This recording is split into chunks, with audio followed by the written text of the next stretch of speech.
Season 2, Episode 3, Build Series. Here we go, diving into the Sculptor, and to be honest, one of my favorite builds that I normally make. I know a lot of people lean towards Technician. My primary build is Magician, which I do like, but this is kind of a fun build that I think can be very useful in time, and I'm interested to see exactly how it plays out. It has been quite changed since Season 1, so make sure you are liked, make sure you are subscribed, and make sure you check out these videos. I'm here to help you guys out. Wednesdays, 5 p.m. Eastern Standard Time. Always welcome to hop in, live stream, ask me whatever questions you want as well. We made another cut this week. Pretty good stuff there. Let's dive on in to the Sculptor build here. And if you guys don't know, PGA, there's a video on this. This is a website, PGA 2K Labs. I created all in here because I don't have all of these builds up to the Amethyst level, and that's exactly how I build these out. I build them up to an Amethyst level simply because I want to make sure that you guys are building towards a goal rather than just what you currently have right now. So this is the goal, the end goal for Season 2 of where you should, or where I would recommend it, but you're also free to change it exactly how you want. Don't feel like you have to lock yourself into this. Pay attention to your shot meter. If you are somebody who struggles with contact, apply more contact. If you're somebody who struggles with putt weight or putt contact, apply to what works for you. You can use this as kind of base measurements. All right, so let's dive on in. Here we go, Sculptor build. What we're gonna do here, these first base stats, and then we'll talk about fittings, and then we'll talk about skills after that. So base stat here, we are gonna go 82 power, 74 contact start. We're gonna keep swing path fully maxed out. I mentioned if you struggle with the Magician correction, the Technician correction is pretty good, but also the Sculptor correction is really good to start. You don't really have to penalize yourself from any swing path here. Going through shaping. Now, if you are playing this character, you are probably somebody who likes to shape the ball. You're somebody who likes to turn it from right to left, left to right. Also, we're going to have a little bit of a lower contact after our fitting, so it's something you definitely want to play for as well. So what we're going to do in this situation is we're going to put our shaping up to an 80. It's going to get our recovery up to a 79. Now, recovery is a bigger factor this year than it's been in previous seasons, aka season 1. But it is something, and one of the reasons why I like the Magician build over the Technician build is because with the Technician build, you sacrifice a lot of recovery, and you're going to end up in the rough. You're going to end up in the bunkers. You need to be able to get up and out of those bunkers and score from bad lies. So we have a decent recovery here. If you're somebody who you don't like to shape the ball too much, I would highly recommend dropping it all the way down to 75. Keep your recovery up to an 84. But this is the shaper build, so we're going to keep it at an 80. I think that's more than enough shaping to hit the ball high, low, right, left, however you need it for this actual build. When it comes down to transition, you guys know transition is one of the bigger factors in this season. If you are underswinging, if you are overswinging, it becomes a huge factor in this. Also, if you're somebody who struggles with rhythm, you guys know, apply to what you need. I don't struggle with rhythm, so all of my builds play with a very low or a decently low rhythm attribute. That's because I have no issues with that, and it's something that I can play with. If you are somebody who does struggle, obviously apply some rhythm for your attributes there. Now, when it comes to this build, I need good transition. So we're going to sacrifice a little bit of transition here, but we're still going to get it at an 80. And we're going to run a low rhythm. I do think rhythm is important. I'm not sitting here saying rhythm is not important. If you guys have seen my testing, then you know rhythm is important. But, you got to pick and choose one or the other in a lot of these situations. Transition to me is more important because that determines how far you're hitting the ball, how short it's going, how long it's going, overswinging, underswinging this season.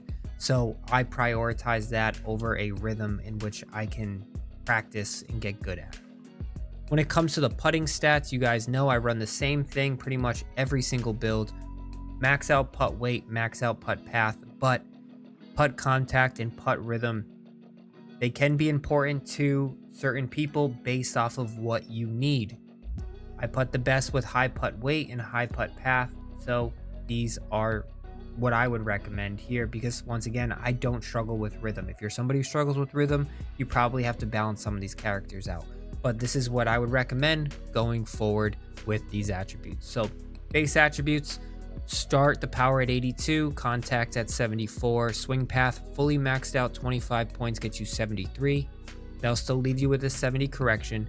We got a 5 points adding to shaping and 20 points adding to recovery, balances those two out there. And you can honestly just swap these if you really want. 80, 79, it doesn't matter how you go. It's just going to be one attribute point. Won't make that big of a difference. Rhythm and transition. I added 2 points to rhythm and I added 23 points to transition. Putt weight, fully 25. Putt path, fully 25. That's the base stats. Now let's talk about how we're going to apply all of the fittings. All right, now we're going to break this down. As always, we're starting off with the driver. The driver is going to get 16 points. So if you don't know how this season works, the amethyst level decreases based off of how many times you add the same fitting on top of it. So in this situation, we're adding 3 power fittings. So the first one will be +6. Then the next one, it can't be +6 because it gets reduced for being the same fitting. So it gets to be a +5. And then we're adding a third one on it, which is also going to be a +5. And that is going to give you a 98 driver. That is pretty much the longest driver you're going to get. I know the 99 says you can hit it 1 more yard, but 1 yard is really not as big of a factor when you're hitting the ball this far. This is going to give you a lot of drivers. It's going to give you a lot of irons into the green. With wedges, you're not going to have to hit long shots. You're going to be getting to par 5s with a lot more irons. You're going to be hitting 400-yard drives a lot of the time. This is something that is extremely beneficial when it comes to the golf games. Hitting the ball far reduces your scores. If you are somebody who really needs contact, I highly recommend just bringing it down to the 93 mark, not by reducing this, but by going here down to 11, applying 6 here. The other 2 fittings, and then that will get you up to an 80. But if you're somebody who can struggle, get through with the, and we're going to talk about this as I'm going through here, the other 2 fittings. So we have 3 fittings for power, gets you a 98. Then we're going to have 2 fittings, so a +6 and a +5 on swing path. That's essentially how this build is going to go. You're going to have an 84 swing path, which is going to be pretty good. You're going to have a little bit of a lower contact. Now, play around with this, right?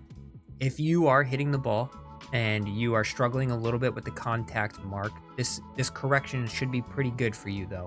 If you are struggling a little bit with the contact, you're overdrawing it, you're hitting big pushes, because the ball you're missing essentially the top part of your little ticker, then reduce this down to a 93 by applying only 2 fittings and apply 1 fitting here, like I said. So that will give you a 93, an 80, and an 84. You have to kind of just tailor it towards yourself, but when it comes down to the driver, this is how I'm setting it up. 3 power, 2 swing path. Now let's talk about irons, wedges, and woods. All of those are going to be the exact same. And just like I've told you before, I swapped out my 7 wood for a 3 iron because I think it gets through the rough a lot better. And it also works out a little bit better gapping wise. How I'm going to set this up, I'm going to take all of the power fittings off of these and I'm going to keep 2 on contact. So that's going to be 11 because it's going to be a +6 and a +5. So that's going to be 11 points towards contact. It's going to get you up to an 85 overall contact. And then the last bit is going to be adding all 3 fittings on swing path. So that'll be a +6, a +5, and a +5, gets you up to an 89 swing path. Now I know this build is a little bit lower on the contact and the swing path part, but the reason why we can do that in this situation is because our shaping attribute is much higher. So what I would recommend if you're going to go with this build is you are somebody who purposely always plays a shape into it. Always try to draw it, shape it a little bit so that way you're always drawing it. If you're a fader, shape it a little bit to make sure that it's always fading it. By moving the when the ball pops up, moving it right and left to making sure that the ball is always shaping. This will help your lower correction and your lower swing path because you're always going to know which way the ball is turning. And like I said, The benefits of this is you're going to have a 98 power, so a lot of the times you're going to be hitting a lot of wedges into these, so the ball will be shaping a lot less. You'll be a lot less off target because they're going to be pitch shots, they're going to be spinner shots, they're going to be partial wedge shots. You're going to have limited options or limited need for 4 irons and 5 irons in this actual setup. So that's how woods, irons, and wedges are going to go, exactly how we set that up. Now when it comes down to putting stats and putting fittings, we're going to go 2 fittings on putt weight, which is going to be a +6 and a +5. That's going to get you up to an 80 transition. I don't need to harp on this anymore, but putt weight is hands down the single biggest factor in making sure the ball breaks when it's supposed to break. Then we're going to split up, since we already have a putt path at up to an 80, we're going to split this up as 6 on putt contact and then 6 on putt rhythm. So that's just going to get those stats up a little bit. Now, if you really don't struggle with putt rhythm, I would highly recommend removing this 6 and adding another one on putt contact. That would get it up to a 57. So you'll have an 80, a 57, an 80, and a 42. I think this is a lot better for the majority of people who don't struggle with rhythm, but if you do struggle with rhythm, take one and put it over there. But that's pretty much how I would set this build up across the board, and that's how I have my Sculptor set up, and we'll see exactly how it goes. Now let's talk about T-skills. If you've seen my other 2 videos, T-skills are the exact same as the other builds. You have fully maxed out approach, skip through the stinger shot, and then hit the power drive aspect. The approach shot, fully maxed out the approach, fully maxed out the pitch, skip through the runner, fully max out the spinner, but you leave the rhythm aspect. We leave the rhythm aspect because I don't struggle with rhythm. You can save all these points to apply other aspects to your game. A lot of people have been talking to me about the choked approach shots, sleeping on the choked approach shots. I'll look into it. I mean, I'll have to go back to it, see if it's kind of changed since season 1.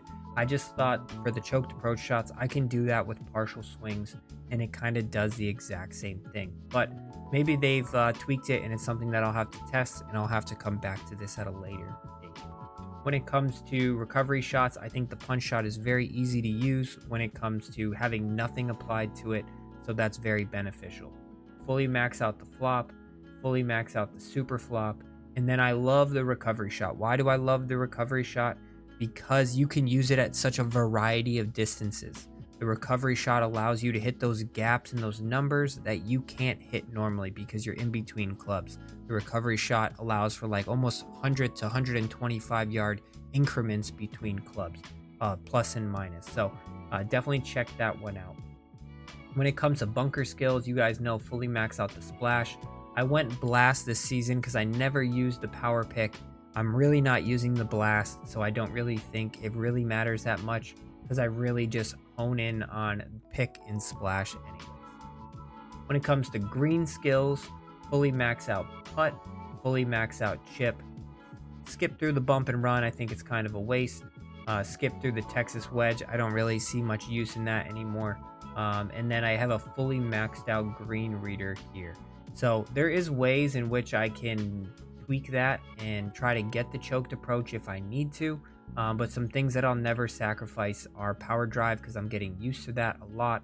Spinner, these other ones here. It would be more or less just like adding and subtracting a couple of different things. But that is my build. That is Sculptor build. Hit the ball far, shape it into the greens, see how well you play with it. I think you're really going to like it. I think it is the powerhouse. Even though it's not labeled powerhouse, I think this build is closer to a good powerhouse than the powerhouse build actually is. But we'll see next week. Powerhouse build and greenskeeper build and a rhythm video there for you guys next week.